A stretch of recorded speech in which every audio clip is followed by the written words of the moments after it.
Hello, everyone, and thank you for joining our live session today. My name is Larissa. I'm an event planner at Reactor, joining you from Brazil. Before we start, I have some quick housekeeping. Please take a moment to read our code of conduct. We seek to provide a respectful environment for both our audience and presenters. While we absolutely encourage engagement in the chat, we ask that you please be mindful of your commentary, remain professional and on topic. The session is being recorded and will be available to view on demand here on the Reactor YouTube channel within 48 hours. Keep an eye on the chat. We'll be dropping helpful links and checking for your questions. I will now turn it over to our speakers for today. Thank you and welcome.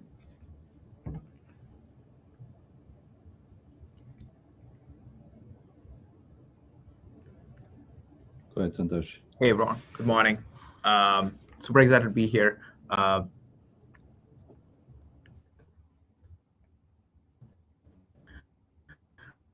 So let's get started.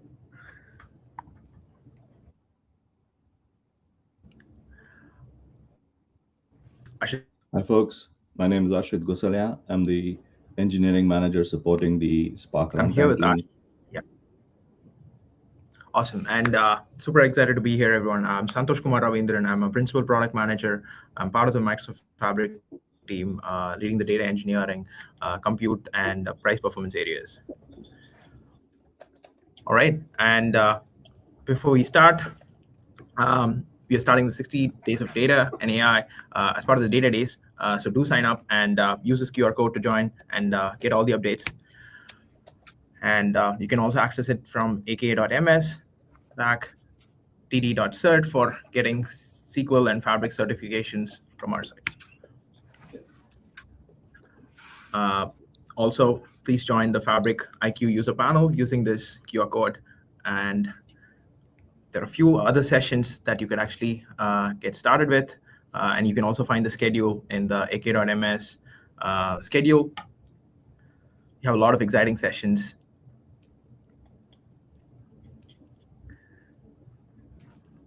We do have moderators. We have Taylor Amy, Fabric Community Super User, Data Service Lead, Share International, Parvinder Chana, who also leads the Microsoft Fabric user group at Vancouver, and he's also an MVP and a Power BI community super user. And Alpa Buddhabati, who's also a Microsoft MVP. All right, we have a super packed agenda today, and super excited to get you all going with this. First, we wanted to unpack into three pillars. First, what is performance readiness and production readiness when you're operating at scale? Like when you have a massive data estate, you want to make sure that all of your enterprise scenarios are captured and thought through. And then we want to take you through the performance and tuning. This is mainly when you start running your workload. You start analyzing, transforming, and processing massive volumes of data. And then once we finish these two, we want to also leave some time for Q&A from folks. So let's get going. Typically, when we meet with customers, there are scenarios where they complain about, hey, my data platform is not working as expected. My data products are having some latency issues. Some of the common complaints are, hey, my Medallion architecture runs slow. The Spark's supposed to be fast. Why is it so slow? Why is it taking so long? Next is, it was fast in dev and test, but when I switched to production, things are breaking, right? And the next one is, it was fast in production, but over the time, I do see some performance degradation, and now it's becoming more expensive, and I'm not able to hit my SLA, right? So we'd primarily be focusing on this theme, and we'll actually go over some of the learning, some of the key pain points, some of the best practices, basically a playbook for you all to use it, apply it in your scenarios, and scale and achieve the best price performance when running on Microsoft Fabric. We can start with 6 sections. I want to like first unpack them in 2 ways. One is before and after or while running your data workload. So before you get started, there are 3 key steps that we want to focus on. One is reviewing production readiness. And before you tune, like what are the key questions, key scenarios that you want to consider? Because again, it's not going to be one configuration or one size fit all, right? It needs to be based on your data volume, SLA requirements, your consumption scenarios, and then based on those requirements, you review the architecture. You unpack each and every layer, the constraints that you have on an upstream dependency or a serving scenario that you need to make sure that you take into account. Security aspects around all of these layers. And then once you turn on all your workloads, your jobs are now scheduled, jobs are running. Now you're running production at scale. Now comes the observability part. How do you make sure that your platform is working as expected? You're able to use the monitoring capabilities. Next, having constant releases. Like you're not going to be like shipping a data solution and be done with it. You're going to have like updates, performance updates, tuning. And how do you make sure that these changes that you're doing doesn't impact your production workloads? The next one, once you do all these things, what does the final serving look like? So let's dive right in. Before you start even thinking about the broader architecture, you would want to make sure that you have 2 things right. These 2 are super critical when it comes to any enterprise workloads. First one is the compute, and the next one is security. And these 2 go hand in hand and have huge dependencies across different layers. First one, making sure the compute is tailored based on your data requirements, based on your overall capacity, based on your SLA requirements. And security, of course, acts on different layers, starts with network, identity, it goes down all the way to like data and fine-grained rows and column level, right? And there are different tools and different capabilities that you could use. We can go over, basically want to go over the different setups that you could do, and also share some recommendations based on what we have seen. And would love to hear your feedback. Do feel free like post your questions, and would love to also like learn more from your experience. So compute sizing. Now double clicking on compute, it starts at the overall billing model level, because at the end of the day, your organization is going to be focusing on how much bill do I incur for running this data platform? What's my total TCO, right? And in Fabric, there are multiple options. There's a fixed capacity. There is a Autoscale billing model for Spark. So fixed capacity is excellent. It's going to scale well if you have a steady usage. Say you have constant usage across all your workloads. Say you have like 500 CUs that are being used in the morning for your interactive workloads and real-time streaming and other scenarios, or databases on Fabric. And the same CUs, if they're going to be like, if they could be used for your nightly jobs from your data processing for Spark, it works in an excellent way. You have a single billing model, you can scale pretty well. You get bursting and smoothing along with that. Now, in Spark being a big data workload, there could be scenarios where your compute requirements are extremely spiky at some point in time. You would need extremely large number of vCores for a short duration, and then you don't have anything running for the next 5 hours. In those cases, you get these deep valleys and peaks, which is why we actually introduced Autoscale billing for Spark, which is basically paying for what you use. It's a consumption-based billing model. It's just a billing change. It doesn't do anything in terms of your compute requirements or compute dependencies after that. You turn it on, you pay for what you use. And you set a max limit that's going to cap your jobs. Now, what I've seen from customers is they get to achieve the best price performance when they are able to have a hybrid solution of this. One, with the fixed capacity model, they get the reserved instance discount. So what customers could do is they could estimate the capacity based on all their non-Spark usage and get a reserved instance discount, which is like 40% off, right? And then put Spark on Autoscale so that your compute can basically scale without creating any job starvation or resource contention. So that is something that has been working really well from many enterprise customers.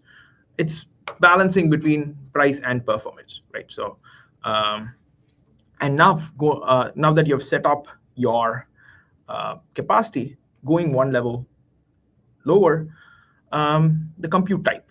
In Fabric, there are multiple runtime offerings.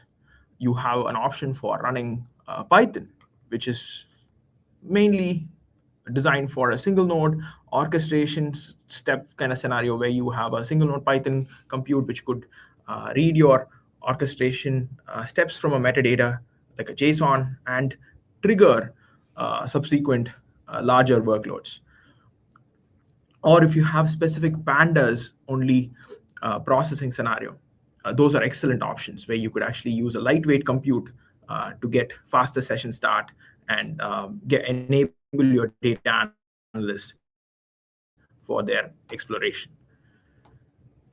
The next one is Spark, which is built for both like large, medium, or small size data. You have session sharing, you have a massive amount of merges, joins, and aggregations. You want to run things at scale. Excellent option for you to like use. Or you have like Spark micro batches or structured streaming scenarios. You could go for that. The next one is going one level down. Now that you've actually defined your compute, now comes the session and orchestration. Again, when it comes to session management, this is where, again, price performance becomes super key. You want to make sure that your sessions start without any additional latency, and you also have enough room for additional jobs. So high concurrency mode, we'll go more deeper. Ashit will also be covering some of the latest updates in the upcoming slides. High concurrency mode gives you the session sharing option. And one, you can schedule it through notebooks, through Notebook API, or you could use pipelines with high concurrency mode where the system basically does the backing. System takes care of everything. You just define a matching criteria. You say, hey, this is my session tag, and the system manages it. Next one, you have complete control over your DAG. You want to control your DAG. You could go with a code-first approach. You could define a parent orchestrated notebook, use run multiple, and run these sessions and tailor them. Now, as we talked about Autoscale billing for Spark, I would want to highlight one thing is, again, once you go into the capacity settings, you define the max limit. It is just a billing change. It doesn't change any of your compute dependencies. All of your Spark features, all of your Python features, all of your data orchestration flows should just work with you Spark. You would be able to use the capacity metrics app view for Autoscale in the Autoscale tab and see the exact usage. So you'd be able to see, okay, this notebook, it ran for an hour, what is the total duration and what's my total spent? If you want to bump up the quota, just like any other service on Azure, you could go into the quotas page, select a subscription, then region, and then specify the max limit. Now, this is going to be the absolute max limit that you could actually set across all the capacities inside that particular subscription. Simple, just like any other Azure service. Again, we did talk about scenarios where customers could have a hybrid approach. I would also pitch this as an option. So if you're a customer, depends on where you are in your journey. If you're a customer who is starting their exploration, and if your workload is extremely data engineering specific, starting with Autoscale gives you an option because now you don't have to like pre-purchase a larger Fabric capacity. Or you don't have to start with an F2 and then trying to like see if your Spark jobs are going to basically fit in that, or like an F4 and try to see if it fits, because then you could be like, okay, With 4 CUs, my jobs are not scaling, and things like that, right? So for exploration, I would start with Autoscale.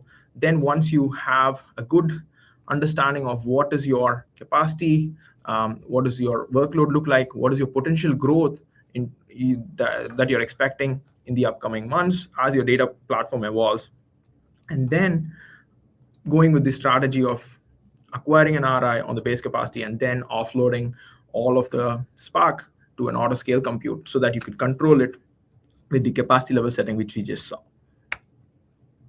Now, that said, once you start running your job, we do have some new controls that we have enabled. So if you go to the workspace settings, in the jobs tab, you would now be able to see the actual usage, the point-in-time usage from your Spark compute. You'll be able to see the total number of jobs, if they are running into any queuing, what are the total number of jobs that are queued, and the max CUs that you've actually set. Once you navigate to get a full actual view of your job queue, you can navigate to the monitoring hub, where you can actually see the jobs being listed as not started. This basically gives you a point-in-time check on, like, say, for example, you're running into HTTP 429 response, where, hey, you cannot submit any more jobs because your capacity has reached its max limit. I'm pretty sure many users would have run into this if they are like sharing a capacity across like multiple workspaces. So we believe that this is something that you could use right from the workspace settings. You don't have to be an admin. You could be any user on the workspace, and you'd be able to see what is the usage that you're having from this workspace and all the other workspaces. So if there is a noisy neighbor problem, you'd actually know, okay, I'm not running anything, but my capacity is taken up by another workspace, right? You'll be able to identify that. Do give us more feedback. We are also working on a capacity level view, which should give a usage across all workspaces and a heat map. So you should be hearing about that in the upcoming months. And now that you've seen the usage, say, for example, you want to like make sure that your workspaces are having some compute governance enabled. There are few options that we have also enabled as part of the latest releases. One is options to like disable starter pools. You already had the option to like create pools for the workspace from the capacity admin. So when a capacity admin goes and creates the pools, again, they could add these as additional compute options, or they could basically say, hey, these are the pools that the workspaces should basically use. They cannot create compute. In some teams, if there's a central data team, they want to manage all the compute at the capacity level, they could use this. They also have the options to like delegate the compute permissions down to the workspace users. Now, switching gears, say, for example, now we saw the compute setup starting from the capacity, then at the workspace level, and all the compute governance around it.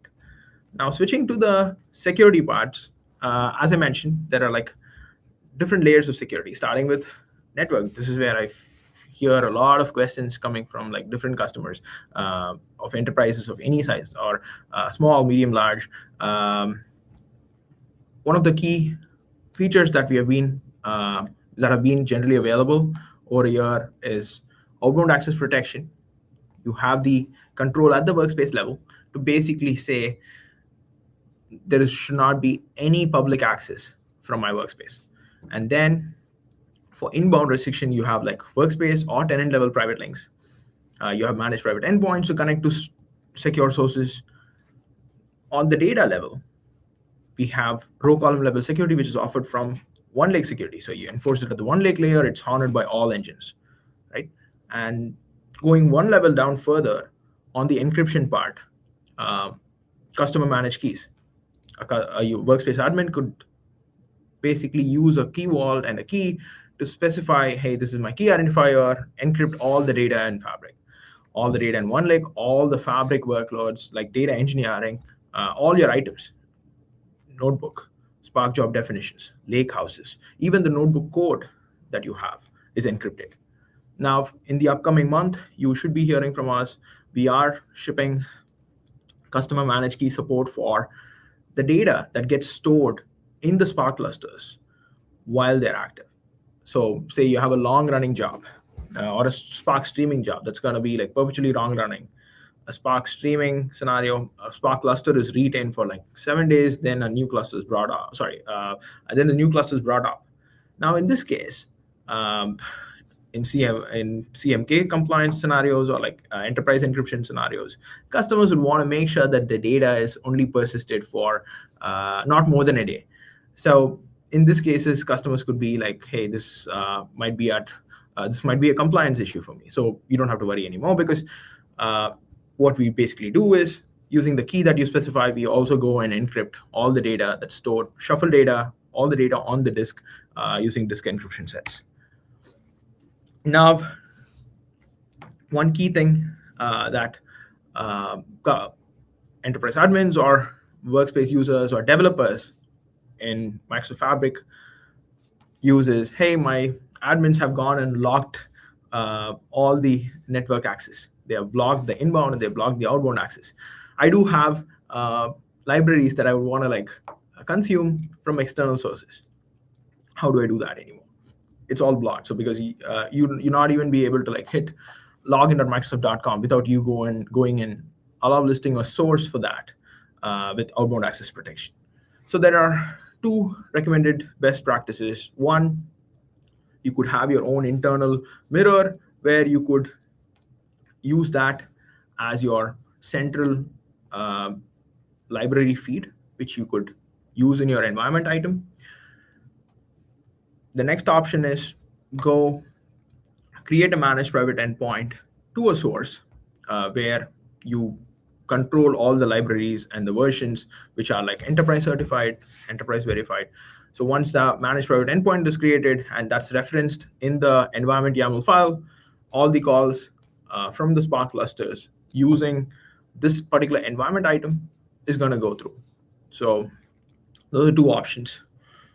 And before running a platform at scale, when enterprise admins go and enforce these network restrictions across like different layers, one common question that I keep getting is, hey, how do I access my sources on Azure or on-prem, right?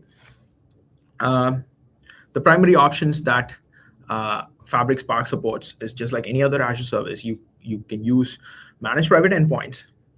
Say your Fabric workspace is protected both with private links, with outbound access protection. Your public access is blocked. Now your notebooks are going to be running Spark jobs, and these Spark clusters are going to be spun up within a managed VNet. The connection options are, you have the option to use a managed private endpoint, which is going to be created by the admins, and it's going to be usable by any user within the workspace. The other one is we also have support for private link service or private link service direct, where you could create and you can manage your own managed VNet. It could be an on-prem system which you are running within your managed VNet. You could allow list the FQDN as part of the managed private endpoint creation for private link service or private link service direct, and basically connect. Now your notebooks, which are going to be touching these on-prem sources, are going to be able to access them. Similarly, if there are scenarios where there is a cross-workspace data sharing, or say for scenarios where they want to like serve data, I'm going to process my data in a workspace with Spark. Now, customers would feel like, hey, I don't see much risk on my Power BI reports for exploitation or like exfiltration, because you're not running user code. And user code is considered to be untrusted in like enterprise security perspective. So in those cases, I want to go and lock down my workspace, which is having Spark. You have the option to use, again, outbound access protection, enable it on a workspace, use a cross-workspace managed private endpoint. Now, you basically create a trust boundary between the workspace that you're producing data and serving data. And that way you have your risk contained, your enterprise users who are considered like untrusted or untrusted user code is contained within all the network security restrictions, and the data alone is exported and is available and served through Power BI reports and dashboards. Now, now that we touched upon the compute and security part, before I hand it off to Ashit, I want to go over some of the key performance updates that we have shipped in the last month. The first one is Z-order plus liquid clustering for reads and writes.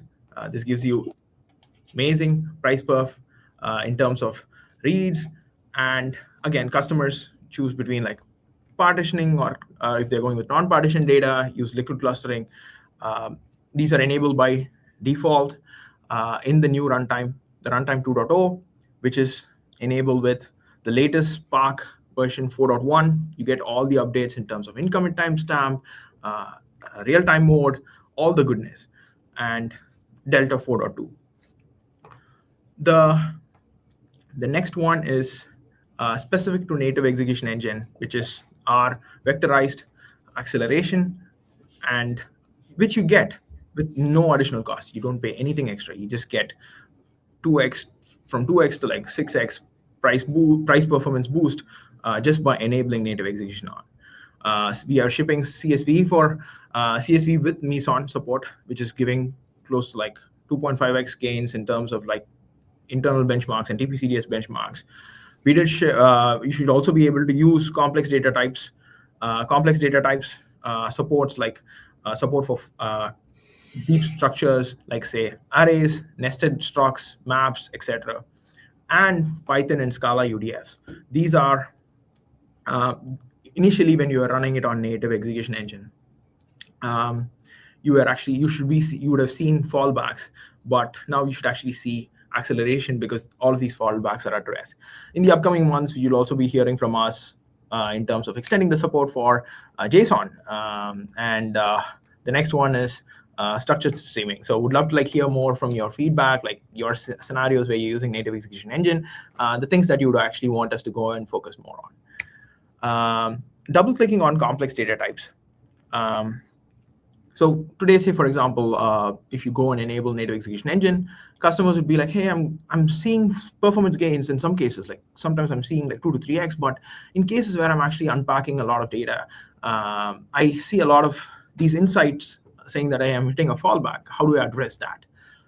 You don't have to worry anymore because what we do by extending the support for arrays, maps, and structs, initially what was happening was when you hit an array, when you what native execution engine was doing was it was basically converting it back into a row-based format, pushing it down to Spark on and the processing was happening on JVM, and then converted back again to the columnar format where it runs on native. And this is something that happens anytime when you hit a fallback. But one thing that's key, a key differentiator for native execution engine on Fabric compared to other vectorized acceleration engines is once you hit a fallback, it doesn't stay on Spark. It again comes back to vectorized engine so that we try to optimize for maximum gains that you could actually get. And again, you get all of these gains with no additional cost. So before I hand off, I would want to show you a small demo. Before I play the demo, let me just set this up a bit so that you have some context. In this case, what I was testing was I have a scenario where I have 2 notebooks side by side. One, and it's the same data set. It's a New York taxi data with some complex data type scenarios. I'm processing close to 8 million rows. I want to see what is the acceleration that I get. I'm actually getting the gains that I was actually expecting for, right? And let's see what we see. 2 identical Fabric notebooks running the same query over 8 million rows of NYC taxi data, structs, arrays, and maps. The only difference is the native execution engine, disabled on the left, enabled on the right. No code changes, just one configuration flag. On the left, standard Spark completes in a median of about 2 seconds. On the right, with the native execution engine, the same complex type workload finishes in under a second. That's roughly a 2-time speed up. Struct, array, and map operations processed and vectorized by the native execution engine. Faster, complex type workloads in Microsoft Fabric with 0 code change. Excellent. One other key update that we shipped, this was one of the most asked features, pre-warm clusters, custom lipos. all you need to do is go to an environment, attach a pool, enable the live pool and enable the schedule. And the schedule is basically an Outlook calendar based one. You just specify the start and end, the retention, the time period of inactivity, and also by what time period that you want these pools to be re-triggered, right? And with all the libraries installed, with all the network restrictions that we talked about, these clusters honor all those and still come up within like 5 to 10 seconds. So when you pre-hydrate your clusters, you can basically get a faster session start within like 5 to 10 seconds. With that said, I want to hand it off to Ashit so that he can unpack, like, once you're done with all the setup, what are the things that you want to go for performance tuning? Ashit? Thank you, Santosh. That's great. So like we said, let's recap kind of where we are at this point of time. We hope you successfully set up your Spark clusters, pools, etc. You're ready to go. You've done it in a way which is secure, which enables you to achieve your end-to-end flow, and you know how to monitor it, and you know that you won't get surprise bills because you set it up correctly, either with the correct capacity or with Autoscale billing. So the idea is, in this next half, I want to capture a few things which we have learned across several kind of customer interactions, which are important to customers. I do see we have a very mixed audience here, people who have maybe used Spark for a long time, maybe used Fabric for a long time, and then some folks who might be just very new to this. So you will find a mix of things here. There'll be some slight announcements and some performance tuning tips. What we want to do before you start any performance tuning is to ask the question, what am I trying to solve for? And so if you don't know what your goal is, you won't get there. And oftentimes, it may seem like the same action will solve multiple problems, but they might not. It might be, you might be able to go faster by spending more, or sometimes not, right? And so it's very, very critical to answer the question, is my SLA important, or am I trying to save 10% more here sometimes? There are lots of questions one can ask, because performance and just tuning in Spark and data pipelines in general it's a very complex problem. That's why it's a career, right? And so there are a few things one should ask first, besides the goal, and try to understand what your system is and whether the choices made here are correct. Let's just take one for example.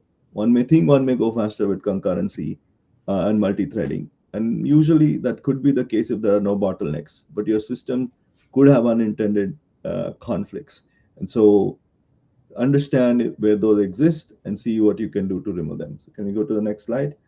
So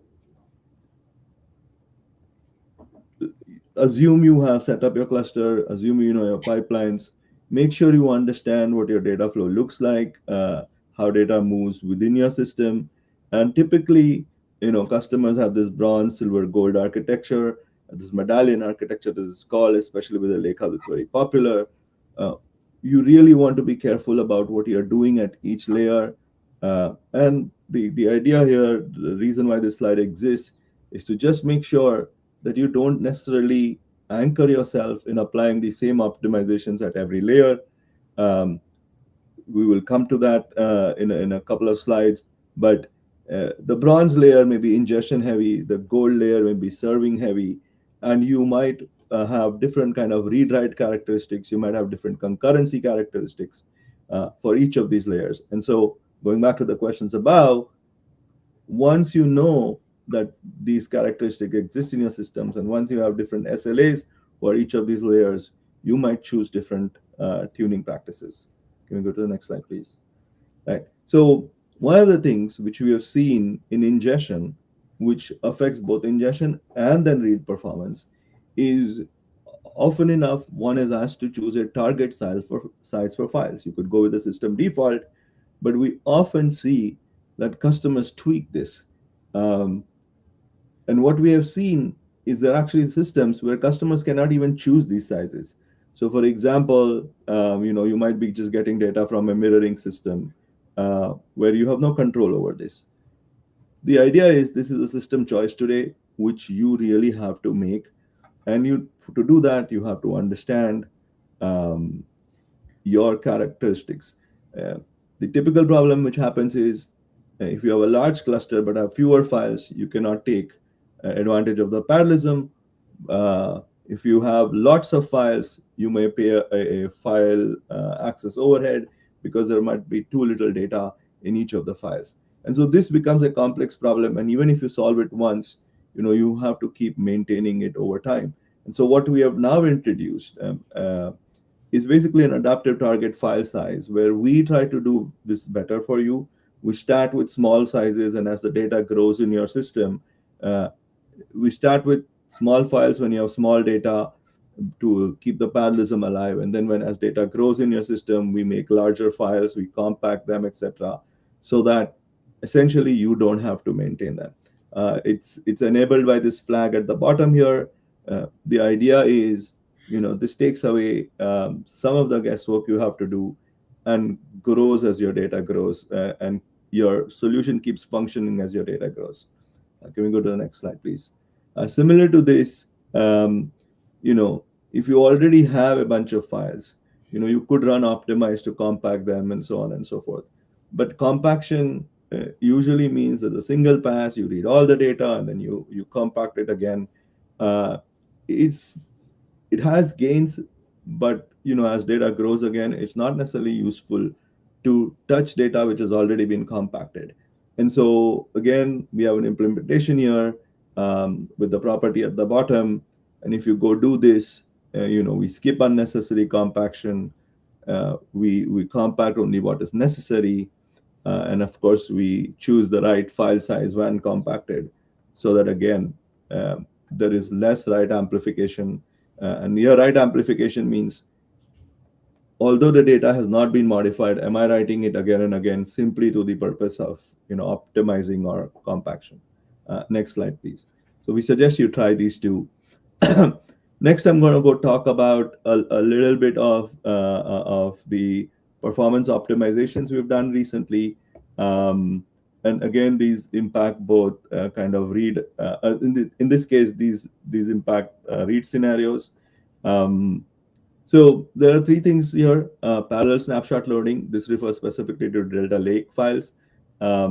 Delta has its own metadata, and before you do any scan of a Delta table, unlike a traditional database which already has its metadata in the database, because Delta is a file-based table system, you need to read the data, the metadata in before you can even read the rest of the data. And so what we observed is traditionally that was a bottleneck. And so we have improved that by loading some of the snapshot data in parallel. The next one refers to actually Parquet files. It refers to Delta as well as Parquet files. We get a lot more of this metadata and understand how to skip partitions, how to skip files, how to skip row groups within files, and how to skip pages within row groups, so that you don't need read unnecessary data and then just throw it out. And lastly, as you know, OneLake is a key component of our lakehouse system. This is the bedrock where the data stays and is defined. The Spark cluster has to go access the data, and now we have improved the connectivity between our Spark cluster and the OneLake system. Next slide, please. All right. So this is talking about this might be familiar to practitioners of data system, data engineers in general. If you're new to Spark or data engineering, this might be a valuable thing to go do. Once you start running your job in a parallel system, in a highly parallel system, one of the first thing which hits you is, I have this great system. I have 8 nodes, 64 cores. and I'm not seeing the perf gains I expect to see. And typically, I mean, there could be lots of reasons, but typically, what we end up seeing is a customer usually has skewed data. And what does skewed data mean? So if I have 64 cores and let's say I have 64 tasks, I know the system will run much faster when all of them are doing equal work. Now, if that's the case, great. But often we see that one or two tasks are carrying much of the load. Now imagine a car, four tires, four wheels, four tires, but one of those wheels is twice as big as the other. Try running that car, it will keep spinning. There's the same thing happening to your job here. You keep spinning in space because the the longest running task is what's basically slowing you down. This is a very common problem, and this is why we bring it here even after years of talking about this problem. Now, there are three common ways. There are a lot more ways you can solve this problem, but there are three common ways where how this problem gets solved. Um, the broadcast join is basically to say eliminate a shuffle join which distributes the data and try and see if you can convert a shuffle join into a broadcast join, and maybe that helps solve the problem. It's usually not that easy, but that's a problem we could solve. The other thing is the system tries to take care of this for you. So the AQE is adaptive query execution. Spark has a mode where it recognizes Q and tries to solve the problem for you. So you should be aware that you're facing this, and an AQE join is kicking in and taking care of it. You don't have to do anything; it's on by default in Spark. The next thing you might want to do is to repartition. There's techniques like salting and so on, but you might want to consider a different partition key or a join key, which helps redistribute the data differently in a much more even manner. If we go to the next slide, so what this is showing is practically how do you know that you have skew. This is our monitoring page in Fabric. If you go to your application, you can see on the top right, there's an arrow which says, hey, this is how you go to the Spark history server. This is the Apache Spark history server thing, an interface which a lot of you may be familiar with if you have used Spark before. If you could go to the next slide. And as you can see here, this is a true example of, skew in tasks, where a couple of these tasks are taking a long time. And basically, this is what's affecting your perf. You paid for 64 seats, you're using only 2, right? So this is the reason why it's the first thing here, is because we still find this as a very common reason why customer jobs go slow. There are other impacts of this. Sometimes what happens is 2 of these long-running tasks get assigned to the same node, for example.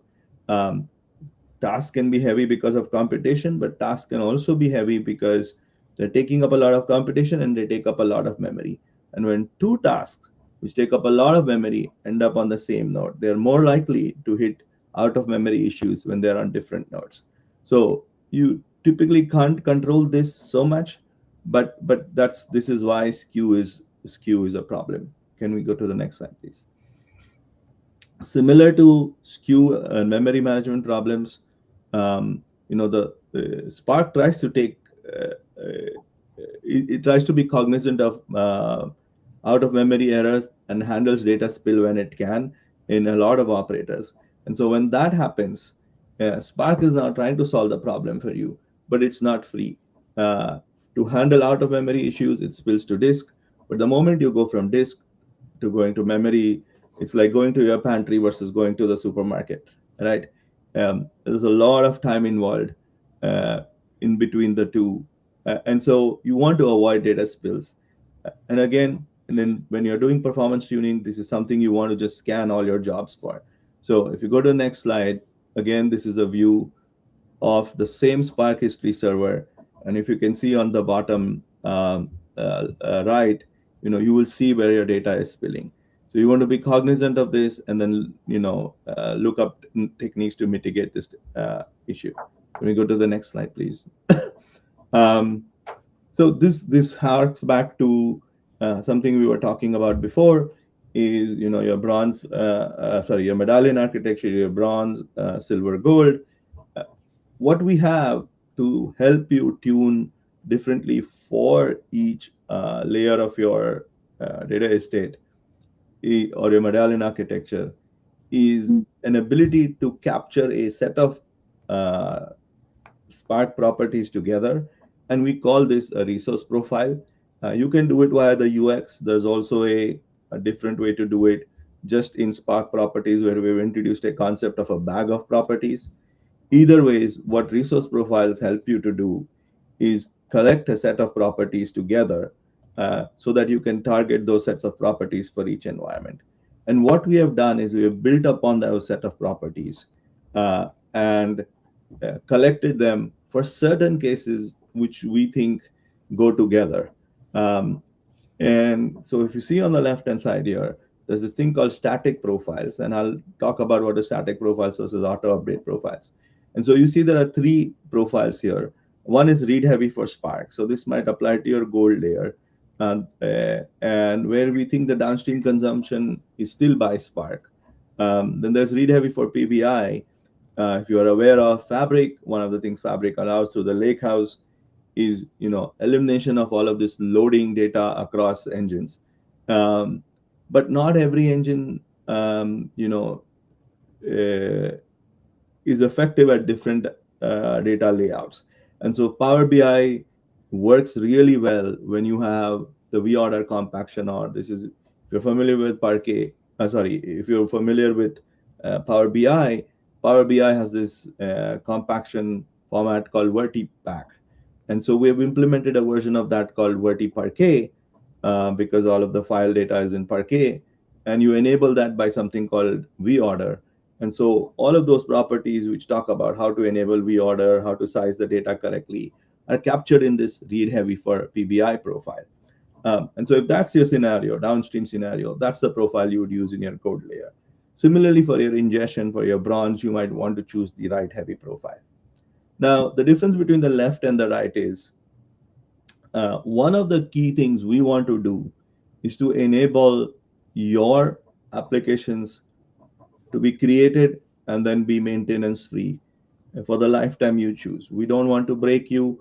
We don't want to change anything. But what that means is if I don't change anything, you also don't get the benefits of any performance improvements or any reliability improvements, which I might be adding into the product after we go GA with a certain Spark runtime. And we've gotten feedback. Well, I want this stability, but I also want change.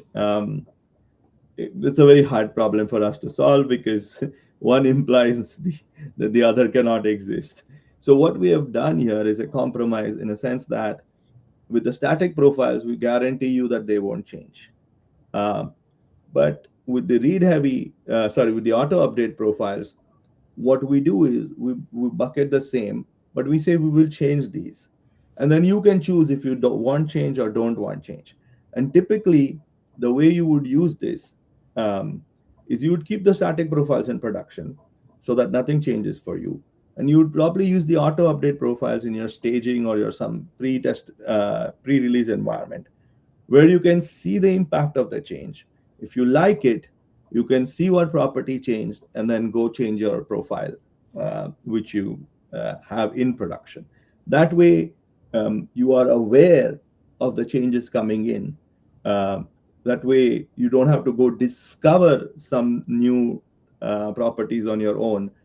The properties which change or could change and help you come to you, but then you take a minor action of updating the properties in production. So you don't break production, but you are now aware of potential benefits.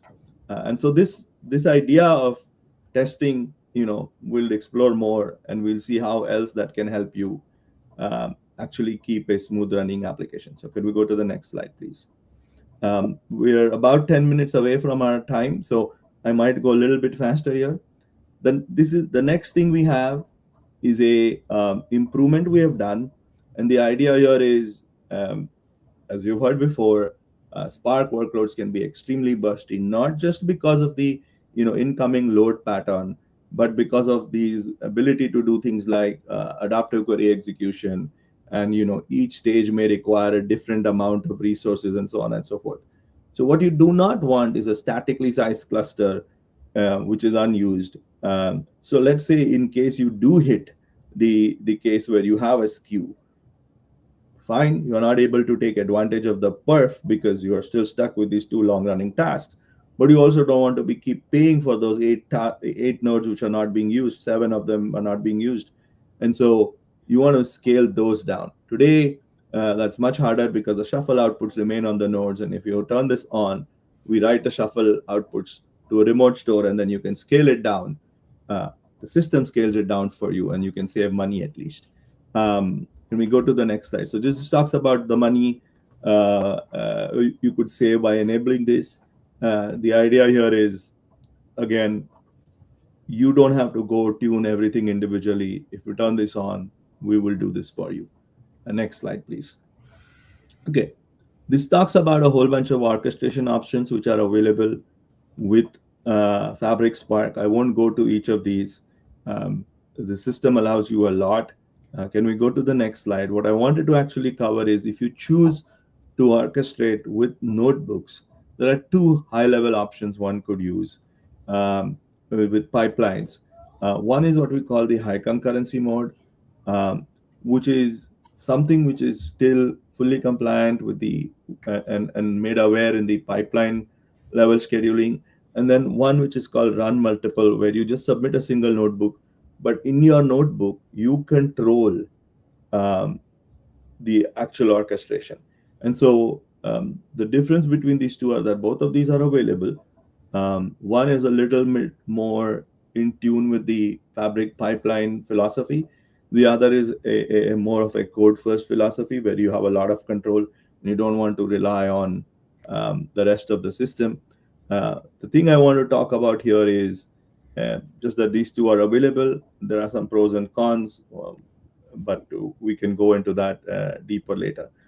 In this slide, I just want to talk about the fact that we used to have a limit of, in this high concurrency mode, a limit of 5 sessions. So let me just set up what high concurrency mode is. As you are aware, when you run a Spark job, you have to set up a cluster for it. Typically, if you don't do anything, every time you submit a new job, we create a new cluster. And that actually is great. A lot of customers want it. It provides isolation. It provides predictability. But what happens is there are a lot of customers who have really, really small jobs who don't want to pay for the latency of starting something and stopping something. Or a lot of scenarios exist, especially in data science, where somebody may have 5 notebooks open and then they're doing something.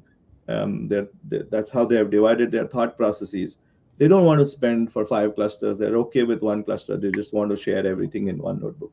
And so we have this thing called high concurrency mode. So especially for folks who have small jobs and want to pack a lot of jobs into the same cluster because they don't want to pay the overhead of, starting an extra driver every time, we have this mode called the high concurrency mode. It used to have a limit of 5, and by default it still remains 5. But if you change this property at the bottom, you can go up to 50. It does come with risks because now you're packing more in the same. So there's a limit to how many sardines you can pack in a box, and yes, you could hit into edge cases. So I would test with what works for you as the highest concurrency limit. But the good thing here is, once you go over this limit, we'll all automatically start a new cluster for you. So really, this is about tuning what works best for you in terms of cost and maybe side effects of perf when 2 jobs collide on using the same resources. The one thing I'd like to introduce here is this Livy API. The Livy API is an Apache standard. We've been using it a lot for HD Insight. If you're familiar with HD Insight or Synapse, it has been exposed there. The difference in Fabric Spark is, of course, we expose the Livy API, but we now support high concurrency mode for Livy as well. And I'll show you a use case of it as we go to the next slide or so, in the next few slides. Okay, so I'm going to rush through this, but the idea here is please test. It may seem simple, it may seem obvious, but we often find when we interact with customers that they have missed some level of testing. They don't have enough isolation in the system. in terms of what goes into production and validation before that. So the idea of these slides is just to remind folks, please test before you ship. We won't go into details here. Can we go to the next slide? There are quite a few patterns. The idea is, think about data engineering as just any other software engineering problem. You know, test on every PR, test nightly, test an integration. The system allows you, especially API-based testing in Spark, allows you to achieve this. And so please take advantage of that. Do target a real Spark cluster, and it will give you fidelity. Can we go to the next slide, please? Yeah, this is just about the CI/CD pipeline. Can we go to the next slide? I won't go into details here. Okay, so the one thing I do want to concentrate here, this is different from everything else we have done, is this is the extension of the same idea where we say, well, we promise we don't want to break you, but then we get feedback, please break us because we need this. So one of these things is security vulnerabilities. Everybody's aware of the changes which have happened in recent times. um, a lot of new security vulnerabilities are to be found. Now, traditionally, our clusters are isolated. Our clusters are not vulnerable from attack from the outside because they stay in a VNet. And so a lot of the vulnerabilities don't necessarily apply to our systems, but there is still, we have compliance requirements where it doesn't matter if the code is being could be actively exploited. The fact that a code with an exploit exists on the system is a risk. And so now what happens is we have to go upgrade the set of binaries. Well, if we upgrade a set of binaries, you might have taken a dependency on the previous version. And so we don't want to upgrade these and break you. What we want to provide is a choice at some level. And so what we have is this thing called the early release channel. Think of it as one track and then two trains running on the same track. These trains will keep running. uh, Previously, what you could see is only the first train coming. Now you can see the second train coming as well, and you can choose to be testing your code on the second train.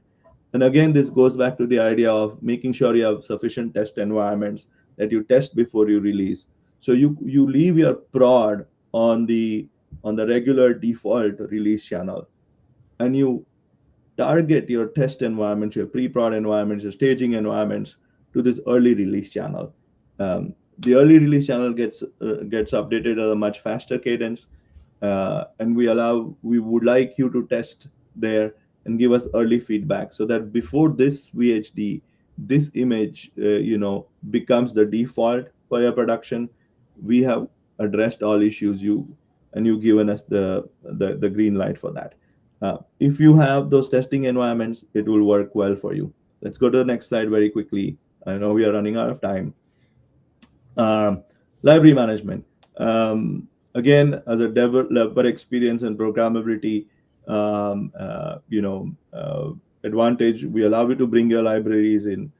Typically, we had a mode which we call the full mode, where we would have a publish step where we would actually take a snapshot of your libraries so that you save on the install process. But if you have 10 libraries and you're iterating on one library, you don't want to publish all the 10 every single time, because that takes some time. The speed of that has gone up. If you've not used the product recently, please go check it out. But if you just want to iterate on this one library or a couple, then we have something called a quick mode, where those libraries won't get published till you say publish them. They will just get installed on every session. You will have a quick iteration. Once you're happy with it, then go publish them into full mode. Check this out. It improves your dev loop, and makes it easier for you to iterate fast. Can we go to the next slide? Yeah, so this is the last set of things we'll talk about today. We talked about the Livy API and it's exposed, and now also supports high concurrency. So Livy API has been a standard for a long time, but also, there are older standards of application programming, client application programming, like ODBC and JDBC, and ADO.NET. And a lot of customers have a lot of legacy applications, and maybe even third-party orchestration tools, which they want to bring to our platform. And so how do we make that migration easy? How do we make it easy for you to just point to a different connection string and still run your Spark code? If you are coming from an on-prem world with, Cloudera and Hortonworks, you might have been used to using the Spark Hive server to kind of interfaces and running a lot of code via that, orchestrating a lot of code via that. We now enable you to do that. What this does for you, along with the high concurrency mode, is basically make things much easier to migrate um, uh, with the same cost savings and so on. And so if we go to the next slide, we have a demo, and then we'll stop with that and take questions. With the new JDBC, ODBC driver, any application can connect to Fabric Spark with a single Livy endpoint. And here let's use standard Spark SQL on an 8 million row table. Same NYC taxi data, including complex types, struct fields, array sizes, and map lookups.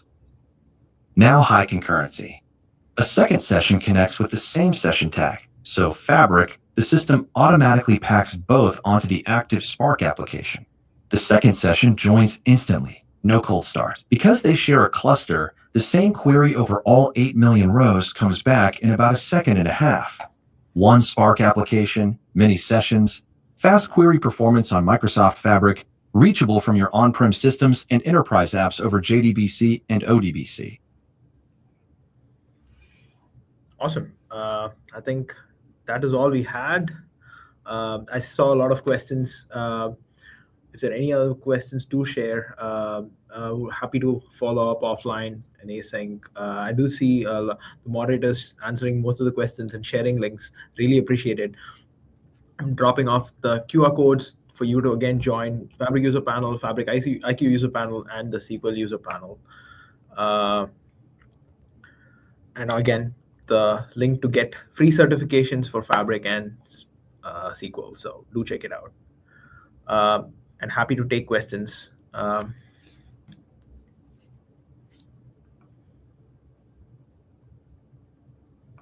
Hi, we added some questions to the studio chat for you guys.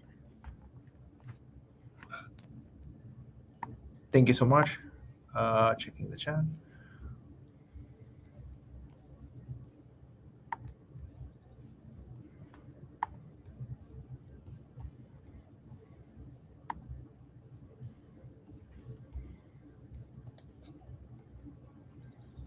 I think one of the questions, Santosh, is especially with respect to capacity and interaction with serverless.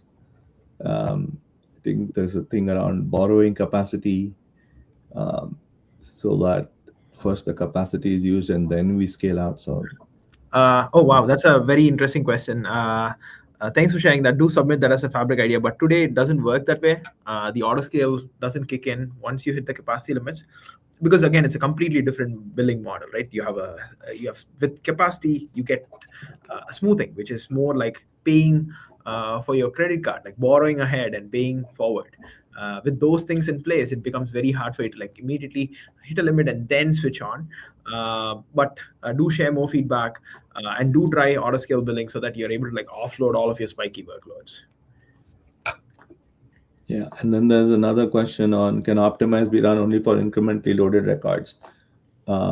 Yes, it can. You can target partitions, for example, but also the adaptive optimization does automatically skip things which are already optimal, and so that's the idea here, is that it becomes incremental automatically. There was another question around, I think, identity. WMI versus service principal versus independent user. What option has minimum maintenance to use Spark to authenticate inside Fabric Spark notebook, which reads from Azure SQL Server and populate Fabric? I think this is the DMTS connection.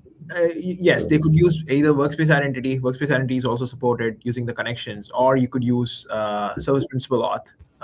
So you have both these authentication mechanisms to do a auth pass through to your notebook.